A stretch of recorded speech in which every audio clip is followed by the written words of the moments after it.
कोणाच्या मनात काय घडलंय हे समजणं हे फक्त काळ सांगू शकेल, एवढंच मला या निमित्ताने सांगायचं. एका ग्रहस्थाने प्रश्न केला होता, मग ताईला कोणी पाडलं?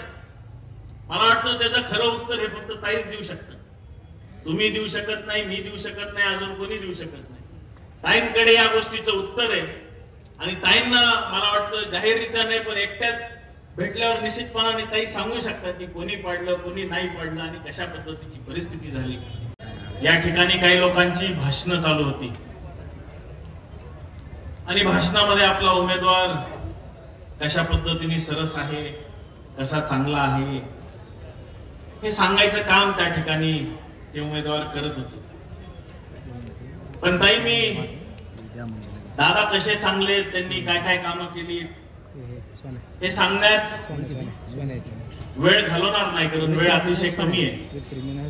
आणि मला वाटतं याच्या अगोदरच्याही लोकांनी त्या ठिकाणी सांगितलं आणि दादांनी आपला 21 कलमी कार्यक्रम म्हणजे निवडून आल्यानंतर आम्ही मतदारसंघामध्ये काय करणार असा कार्यक्रम गावाच्या नावासहित त्या ठिकाणी लोकांमध्ये त्या ठिकाणी पोच केलेला आपण तो वाचला तर निश्चितपणाने विकासाचा दृष्टिकोन असलेला एकमेव उमेदवार हे दादा आहेत. दुसऱ्या लोकांचे कोणाचे नावासहित गावासहित असे काही मॅनिफेस्टो कोणापर्यंत पोहोचलेले नाही. पण ताई मला अतिशय एका महत्वाच्या मुद्द्यामध्ये सरळ सरळ हात घालायचा आणि मी याच्यामुळे घालतोय की एक तरुण म्हणून मी माझ्या मराठवाड्याच्या बाबतीत निश्चितपणाने विचार करणारा तरुण आहे. नेहमी 12 वर्षापासून फिरत असताना अनेक लोकांचं ऐकलं. अनेक लोक म्हणतात की पश्चिम महाराष्ट्र सारखं मराठवाडा का नाही, पश्चिम महाराष्ट्राचा साखर कारखाना एवढा भाव देतो मग मराठवाड्यावाले का देऊ शकत नाही, पश्चिम महाराष्ट्रामध्ये आयटी हब येत आहेत आपल्याकडे का येऊ शकत नाही, तिथे व्यवसाय वाढतोय मराठवाड्यामध्ये का वाढू शकत नाही. तर 12 वर्षाचं हे सगळं ऐकून घेण्यामध्ये आणि विश्लेषण करण्यामध्ये मला असं वैयक्तिक वाटतं की मराठवाड्याच्या नेत्यांना त्या उंचीपर्यंत पोहोचण्यापासून या मराठवाड्याचं शिक्षण, या ठिकाणचं ती शिक्षणाची कमतरता आणि त्याच्यामुळे आलेला जात पात धर्म बघण्याची जी पद्धत वाढली मराठवाड्यामध्ये, याच्यामुळे मराठवाड्याचा एकही नेता मोठ्या पदांवर गेले, मोठमोठी नाव गाजवले. आदरणीय त्याच्यात मुंडे साहेब आहेत, देशमुख साहेब आहेत, आमचे आजोबा असतील, शंकररावजी चव्हाण साहेब असतील, असे अनेक नेते मराठवाड्याने त्यावेळेस संघर्षातून निर्माण केलेली ही लोक. पण महाराष्ट्रभर मराठवाड्याचं नाव उज्ज्वल करता येईल, पुढे नेता येईल आणि पश्चिम महाराष्ट्राच्या तुलनेत आपण आणून ठेवू ही गोष्ट झाली नाही. कारण या सर्व नेत्यांना कधी ना कधी जात पात धर्म याचा शिकार व्हायला लागला. इथे अनेक लोक बसलेले आहेत, मला माहित नाही किती लोकांना इतिहास माहिती आहे नाही माहिती आहे. 1980 पासून याच्यापैकी किती लोक मुंडे साहेबांसोबत होती? 1980 ला एखाद्याने हात वर करावा जे होती ती. 1980 ला ताई मुंडे साहेब पडले होते रेणापूर मतदारसंघातून आणि आमचे आजोबा सुद्धा पडले होते.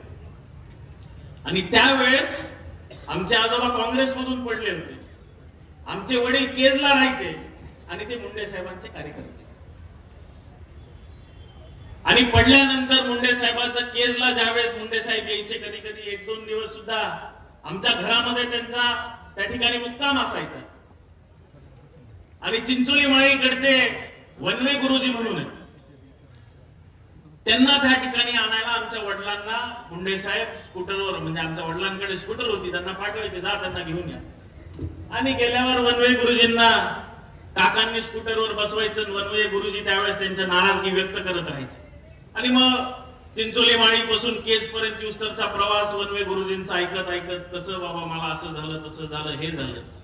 आणि एकदा काय केजला आणलं आणि मुंडे साहेबांसोबत खोलीमध्ये सोडलं तर 15 मिनिटानंतर जी काही साहेबांकडे जादूची कांडी होती, असं लहानपणी मी ऐकायचो, जादूची कांडी जादूची कांडी, ती काय फिरवायचे. 15 मिनिटानंतर गुरुजी बाहेर आले की खुश एकदम. आणि मग आता चला जेवण करू आणि आता मला परत सोडा, असं करून आमच्या वडिलांकडे तो कारभार असायचा. आणि ते काम करत करत करत करत आता हा इतिहास आहे. आणि त्याच्यामुळे नंतर जसं राजकीय बल वाढत गेलं, त्या ठिकाणी प्रस्थापित घरातलं कोणीच नव्हतं असं म्हणतात. त्यावेळेस आमच्या आजोबांनी त्यांना शब्द दिला की बाबा मी तर काय काँग्रेसमध्येच माझा जन्म झाला, माझा मृत्यूही काँग्रेसमध्ये होणार आणि मी काय तुमच्या स्टेजवर येऊ शकणार नाही, पण माझे दोन्ही सुपुत्र तुमच्या हवाले करतो असं करून त्यांना हवाले केले. पण एक दुर्दैव आहे म्हणजे ताई, माझा आयुष्यातला पहिला सत्कार माझ्या शाळेमध्ये झाला आणि तो झाला म्हणजे मुंडे साहेबांमुळे झाला होता. कारण त्यांनी माझ्या शाळेचं बोर्ड बदलण्यामध्ये अवघ्या 7 दिवसामध्ये माझ्या शाळेचा बोर्ड बदलून दिला होता. स्टेट बोर्डापासून दिल्ली बोर्ड केला होता, म्हणून माझा सत्कार झाला होता.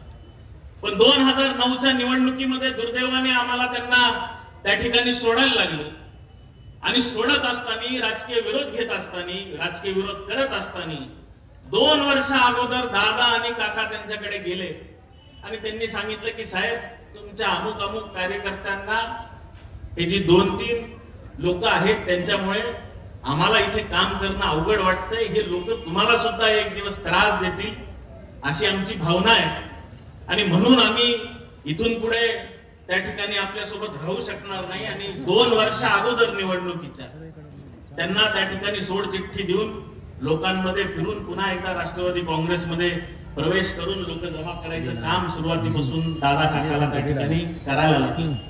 मला सांगायचा उद्देश एवढाच आहे की या सोळंके कुटुंबांनी कधी कोणाला ऐन टायमाला कधीच धोका दिलेला नाही. ही राजकारणाची सध्याची परिस्थिती झाली की उद्या आम्ही येणार असं सांगतात आणि आदल्या रात्री माणूस गायब होतो आणि पेपर मध्ये येतं अशी शाळा खेळली, तसा गेम केला. म्हणजे लोकांना वाटतं की राजकारण म्हणजे काय, ऐन टायमाला लोकांना धोका देणं म्हणजे आता राजकारण झालंय. की आजकालच्या नवीन पिढीची ही समज झाली, ही समज कुठेतरी फोडली पाहिजे. राजकारण करत असताना तुम्ही विचाराशी बांधील असतात, लोकांशी बांधील असतात. कधी जर तुम्हाला असं वाटलं की बाबा इथे आमचं जमू शकत नाही, तर त्या माणसाला झोपेमध्ये धोंडा घालण्यापेक्षा तुम्ही त्या आधी सोडून त्या ठिकाणी गेलं पाहिजे आणि स्पष्ट भूमिका आपली नेहमी राहिला पाहिजे. आणि ज्यावेळेस ताईसाहेब आपलं तिकीट त्या ठिकाणी जाहीर झालं, या जिल्ह्यामध्ये माझे चुलते आदरणीय दादा या ठिकाणी एकमेव मराठा समाजाचे नेते होते ज्यांनी प्रेस कॉन्फरन्स घेऊन तुम्हाला पाठिंबा त्या ठिकाणी दर्शवला आणि मोठ्या प्रमाणात प्रचंड आम्हाला त्या ठिकाणी विरोध झाला. त्याच्या आधी सुद्धा आंदोलनामध्ये दादांचं घर जाळलं गेलं, दादांच्या खुनाचा प्रयत्न झाला. मी बीड मध्ये राहतो, माझ्या मुली घरात असताना ते सुद्धा घर जाळण्याचा प्रयत्न केला, त्याचा विचार कोणी केला नाही. जाळून टाकू अशा पद्धतीची भूमिका, माझं सुद्धा घर त्या ठिकाणी जाळलं. हे सगळं होऊन सुद्धा आम्ही त्या ठिकाणी प्रचाराला लागलो, काम करायला लागलो. दादांनी पुढाकार घेतला, दादांना ठिकठिकाणी गावामध्ये विरोध त्या ठिकाणी लोकांनी केला. काही आमचेही लोक त्याच्यामध्ये, आमचे म्हणजे कोण, आमच्या निगडीत असतील, जवळ असतील, काही कार्यकर्त्यांच्या कुटुंबातले असतील, कदाचित कर्मचाऱ्यांच्या कुटुंबातले असतील, या सगळ्या गोष्टी झाल्या. पण त्यावेळेसची परिस्थिती या जिल्ह्यामध्ये पहिल्यांदा इतकी भयानक जातीवादाची परिस्थिती मी माझ्या डोळ्यांनी त्या ठिकाणी बघितली. आणि त्याच्यामुळे माजलगाव मतदारसंघ तुम्हाला 25,000 मायनस होणार अशी तुमची रिडिंग ती तुमची होती, धनुभाऊची होती. दादांनाही सातत्याने त्या गोष्टी सांगितल्या जायच्या की दादा तुमचा मतदारसंघ 25,000 मायनस होताना दिसतोय, 30,000 मायनस होताना दिसतोय. अनेक लोकांच्या जिल्ह्याच्या विश्लेषण करणाऱ्या लोकांचं सुद्धा ते मत होतं. आणि म्हणून काम करत असताना एक स्ट्रॅटेजिक प्लॅनिंग आपण त्या ठिकाणी केली, कशा पद्धतीने मतदान वळवून घ्यायचंय, कशा पद्धतीने काय करायचंय.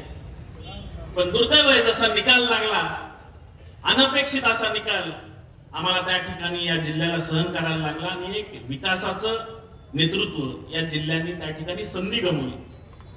पुढच्या विरोधकाबरोबर मी सुद्धा आताही जिल्हा परिषदेमध्ये काम केले एकाच पक्षात. सभापती होत असताना त्यांनी मला विरोध केला आणि तुम्हीच मला मदत केली होती. ज्या वेळेस माझं घर जळालं तुम्ही मला भेटायला आल्या होत्या आणि तुम्ही एकमेव नेत्या होत्या ज्या मला भेटायला आल्या. आणि त्यावेळेस मी तुम्हाला म्हणालो होतो, तुम्ही तर लोकसभेचे कॅन्डिडेट नव्हत्या, प्रीतमताईचं नाव त्यावेळेस चर्चेत होतं आणि त्यावेळेस मी तुम्हाला त्या ठिकाणी सांगितलं होतं की ताई, याच्या अगोदर कधी तुमच्याबरोबर काम करायची संधी भेटली नाही. जिल्हा परिषदेचा सभापती होताना तुम्ही मला मदत केलेली, आमच्या स्वकीय पक्षावाल्यांनी विरोध केलाय आणि म्हणून या लोकसभेला कुठली तरी जिम्मेदारी देऊन आम्हाला काम करायला त्या ठिकाणी आपण द्या. महायुती त्या ठिकाणी झालेली आणि ते काम करायला आम्हाला आवडेल हा शब्द मी तुम्हाला माझं घर जाळायला नंतर दिला होता. पण दुर्दैव आहे, जसं मराठा आंदोलनामध्ये काही लोकांना राजकीय फायदा उचलावा याच्यासाठी काही लोक नवीन तयार झाले होते आणि ते पुढारपण करायला लागले होते. मग या नेत्याला गावात येऊ द्यायचं नाही, त्या गावाला येऊ द्यायचं नाही, असं करायचं तसं करायचं. हे त्यांचं एक विश्लेषण चालू होतं, त्यांचा प्रयत्न चालू होता कुठेतरी आपल्याला हे भेटावं, पण त्या ठिकाणी तसं झालं नाही. त्याच पद्धतीचा प्रकार लोकसभेचा सांगायचा. आणि नेहमी ज्या लोकांनी आम्हाला त्यावेळेस मुंडे साहेबांपासून दूर केलं त्याच लोकांचा असा प्रयत्न आहे की आम्ही कधी तुमच्या जवळ येऊ नये. तर एकदा काय आम्ही तुमच्या जवळ आलो, तुमचा 100% विश्वास आमच्यावर बसला, तर पुन्हा एकदा 20-25 वर्ष या मतदारसंघामध्ये तुमचं आणि आमचं जशा पद्धतीचं जुन्या काळी 1980 पासून मुंडे साहेबांचं, दादाचं, आमच्या वडिलांचं सूत्र होतं, तशाच पद्धतीचं एक सूत्री कार्यक्रम या ठिकाणी व्हायला नाही पाहिजे. ही 100% राजकीय भूमिका खूप लोक नेत्यांची त्या ठिकाणी बनलेली. आणि मला माहितीये की जुन्या काळापासून प्रत्येकाला आपली गोष्ट सिद्ध करण्यासाठी ही अग्नी परीक्षा द्यायला लागते. त्याचं खरं काय खोटं काय याचे पुरावे कोण असतं, तर हा फक्त काळ असतो. काळ हा त्या गोष्टीला पुरावा असतो. आणि दुर्दैवाने मराठवाड्यामध्ये या जातीपातीच्या राजकारणामध्ये खऱ्या अर्थाने जातीच्या धर्माच्या पलीकडे जाऊन कोण आपला आहे कोण परक आहे, कोणाच्या मनात काय घडलंय हे समजणं हे फक्त काळ सांगू शकेल. एवढंच मला या निमित्ताने सांगायचं. एका ग्रहस्थाने प्रश्न केला होता, मग ताईला कोणी पाडलं? मला वाटतं त्याचं खरं उत्तर हे फक्त ताईच देऊ शकतात. तुम्ही देऊ शकत नाही, मी देऊ शकत नाही, अजून कोणी देऊ शकत नाही. ताईंकडे या गोष्टीचं उत्तर आहे. आणि ताईंना मला वाटतं जाहीररित्या नाही पण एकट्यात भेटल्यावर निश्चितपणाने ताई सांगू शकतात की कोणी पाडलं कोणी नाही पाडलं आणि कशा पद्धतीची परिस्थिती झाली. एकच मला काही आपल्याला सांगायचंय की या मतदारसंघामध्ये जिथे 25,000 हा मतदारसंघ मायनस होता, हा 900 प्लस होण्यासाठी, 1000 प्लस होण्यासाठी अनेक लोकांनी काम केलंय. आणि हा प्लस न होऊ याच्यासाठी सुद्धा अनेक लोकांनी काम केलंय. फक्त काळ आपल्याला सांगेल याच्यामध्ये कोण लोक आपल्याला प्लस करण्यामध्ये होते, कोण लोक मायनस करण्यामध्ये होते. 20% लोक हे पुढारी असतात, जनतेचं तुमच्यावर प्रेम होतं. आणि आंबेजोगाईच्या सभेपेक्षा माजलगावची गडकरी साहेबांची सभा जर चांगली पद्धतीने झाली असती, तुम्ही आणि मी सोबत रस्त्यावर त्या ठिकाणी चर्चा करत होतो लोकांची, जर ती चांगली झाली असती तर निश्चितपणाने तुमचा विजय हा त्या ठिकाणी निश्चित होता. मला एवढीच विनंती करायची की भविष्यामध्ये जशी लोकसभेला लोकांनी चूक केली, भविष्यामध्ये सुद्धा अनेक निवडणुका त्या ठिकाणी येणार आहेत, अनेक उमेदवार त्या ठिकाणी उभे राहणार आहेत. पण प्रत्येक उमेदवाराची फक्त जात पात न बघता तो माणूसचा इतिहास काय आणि तो भविष्यामध्ये काय काम करू शकतो हे जर बघून आपण पार ग्रामपंचायतीपासून ते तुम्हाला खासदारकीपर्यंत सांगतो, हा जर विचार करून निवडणुकीला सामोरे गेलात तर मराठवाड्याची परिस्थिती बदलायला वेळ लागणार नाही. कारण मराठवाड्याचा माणूस हा महाराष्ट्रामध्ये मेहनत करणारा माणूस आहे. कर्नाटकाचे कारखाने चालवणारे माणसं या मराठवाड्यामध्ये, या बीड जिल्ह्यामध्ये त्या ठिकाणी आहेत. आणि त्याच्यामुळे मला तुम्हाला विनंती करायची की निवडणूक कोणतीही असो, जर विकास करणाऱ्या नेतृत्वाच्या मागे आपण उभा राहिला, मला खात्री आहे की हा मराठवाड्याचं रूपडं बदलेल. येणाऱ्या 20 तारखेला याचा जर विचार केला तर निश्चितपणाने दादाच्या घड्याळी समोरचं बटन दाबल्याशिवाय आपण राहणार नाहीत. आणि विरोधी जे काही उमेदवार आहेत त्यांच्याबद्दल मी जास्त बोलणार नाही. प्रत्येकाला आपण जाणून येत 30-35 वर्षापासून या ठिकाणी जाणून येत. मला धारूर शहराच्या लोकांना एक फक्त विनंती करायची की मी खूपदा अशी चर्चा काही ऐकली, काही इकडून तिकडून मीडियामध्ये सुद्धा ऐकली की नाही यंदा धारूर शहराचा आमदार झाला पाहिजे, धारूर शहराचा आमदार झाला पाहिजे. ज्या माणसाला तुम्ही पहिले कधी नगराध्यक्षच केलं नाही त्याला तुम्ही आमदार करायचं बघतात म्हणजे तुमचा विचार तुम्हालाच नाही.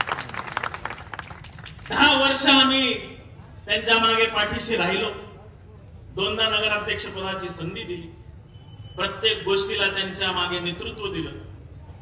आणि तेही सक्षमपणाने त्या ठिकाणी पुढे जायचा प्रयत्न केला. पण 10 वर्ष या धारूर शहराने का नाकारलं हे धारूर शहराच्या लोकांनाच माहिती.